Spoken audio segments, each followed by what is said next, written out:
আসসালামু আলাইকুম প্রিয় দর্শক, গতকাল জাতির উদ্দেশ্যে আমাদের প্রধান উপদেষ্টা ডক্টর ইউনূস একটা ভাষণ দিয়েছেন।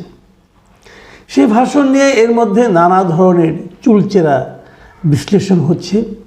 পলিটিক্যাল পার্টিগুলো তাদের অভিমত জানাচ্ছে। এরই মধ্যে আমি দেখলাম বিএনপির পক্ষ থেকে তারা এই প্রধান উপদেষ্টার ভাষণ নিয়ে একটু হতাশা ব্যক্ত করেছেন। তারা বলেছেন সেখানে নির্বাচনের রোডম্যাপ সম্পর্কে কোনো কিছু বলা হয়নি এবং কতদিন ওনারা থাকতে চান না এ সংক্রান্ত কোনো কথাই প্রধান উপদেষ্টা এবার যেমন বলেননি, এর আগেও কোনোবারই বলেননি। আকারে ইঙ্গিতে কোনোভাবেই কোনো সময়সীমার কথা ওনারা উল্লেখ করেননি। নির্বাচন কবে হবে সেটাও বলেননি।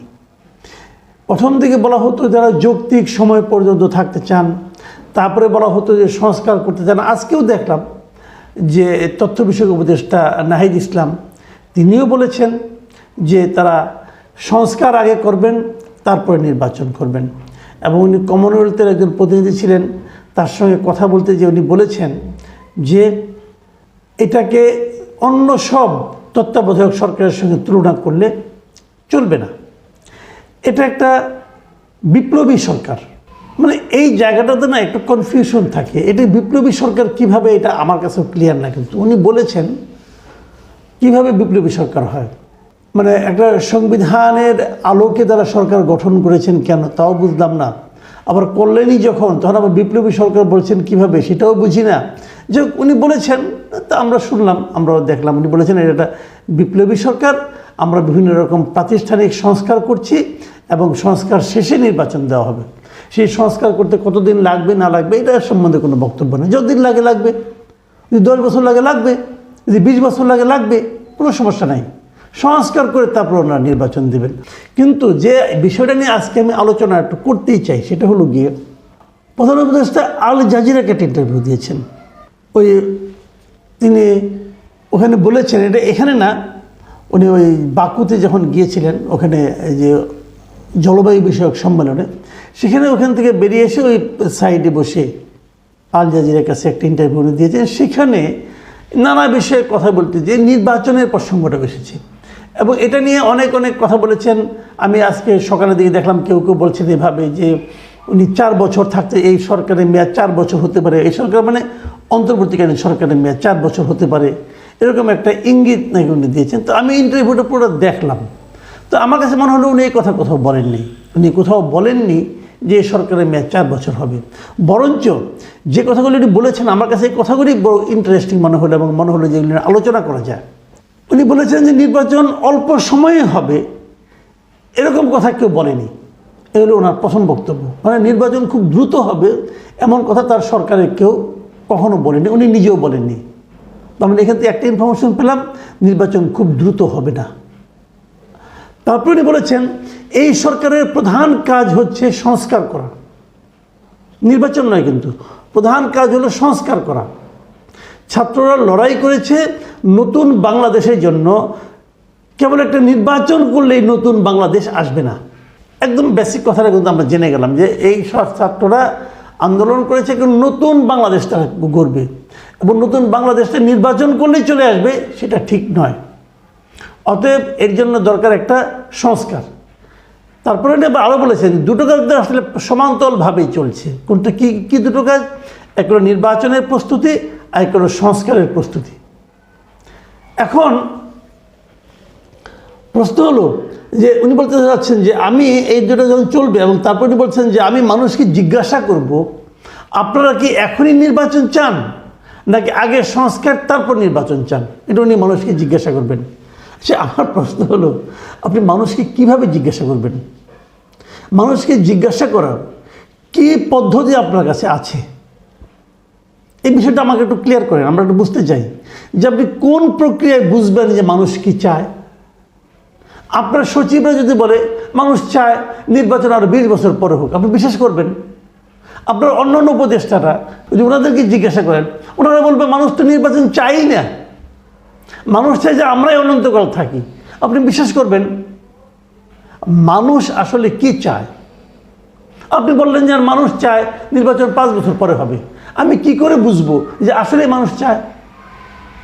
আমরা কিন্তু আগেও শুনেছি অনেক কথা, আমরা কিন্তু আগেও শুনেছি যে এই বিভিন্ন সরকার এক একটা করে অপকর্ম করতেন, বলতেন মানুষ এটা চায়, আমি মানুষের ম্যান্ডেট নিয়ে এসেছি। এখন কে গুনবে যে কয়টা মানুষ চায় আর কয়টা মানুষ চায় না? কোনো পদ্ধতি আছে?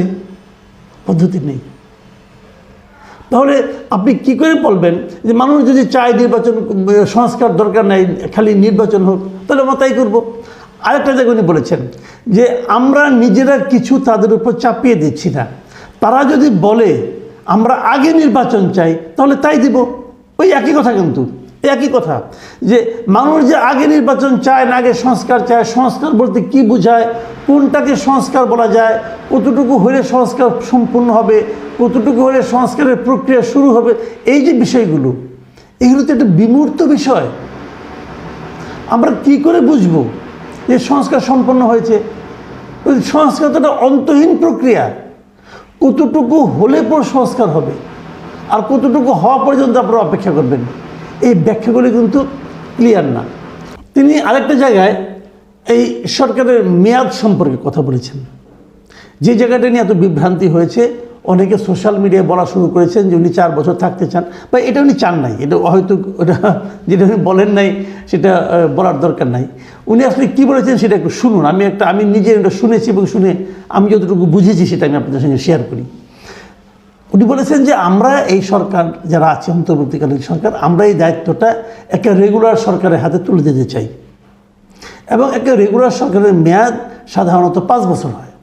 কিন্তু এখন যে সংবিধান সংস্কারটা হচ্ছে, মানে সংবিধান সংস্কারের জন্য যে কমিশন বসেছে, উনি বলছেন যে সেখানে সম্ভবত এই মেয়াদটাকে 4 বছর করা হতে পারে।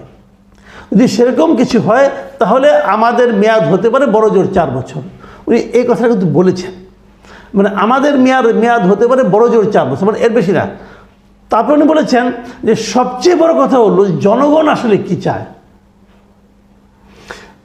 এই যে কথাটা, এটা উনি বলেননি যে ওনার অন্তর্বর্তীকালীন সরকারের মেয়াদ 5 বছর হবে, এই 4 বছর হবে।